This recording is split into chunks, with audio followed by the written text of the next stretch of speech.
Hi, my name is Dan. Welcome to today's Daily Devo. Last weekend we talked about the triumphal entry where Jesus entered Jerusalem accompanied by a huge crowd.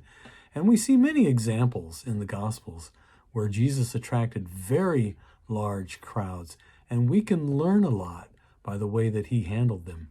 Well, there's an account of the woman who had been ill for 12 years. And she encountered Christ in one of these very large crowds. He had just entered the city, and he was approached by a leader of the synagogue who begged him to come to his house because his daughter was dying. So Jesus was on his way to do that. And the Bible tells us that the crowds almost crushed him. It was chaotic. And in the middle of all this chaos, Jesus says, "Who touched me?" I would imagine things got a little quiet.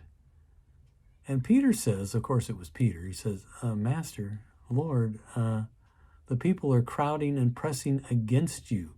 Lots of people are touching you. What do you mean, who touched me? Well, as it happened, this very ill woman had desperately been reaching out to Jesus. And she was just one person in this huge crowd, but she managed to touch the edge of his garment. And the Bible tells us that she was immediately healed. So Jesus responded to Peter, "I know someone touched me. I could feel the power leaving me." Well, the woman finally confessed that it was her, and Jesus took the time.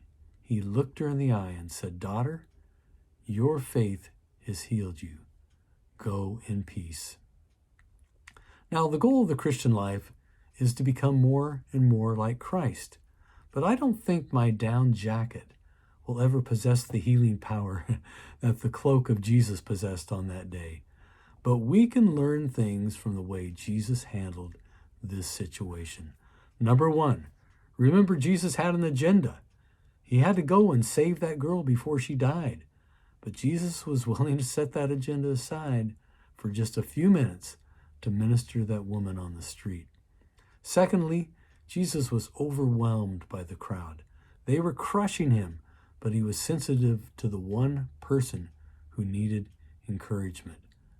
Number three, Jesus heard many voices that day in the crowd, I'm sure, but he paid attention to that one subtle, silent cry for help from this woman. He didn't go into multitasking mode. He didn't triage the situation. He gave that woman his full personal attention. He listened, he encouraged, he was present.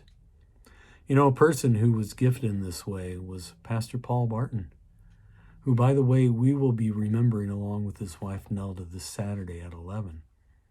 But I remember Paul telling me many years ago that he didn't want to be so busy that he could not take time to encourage people.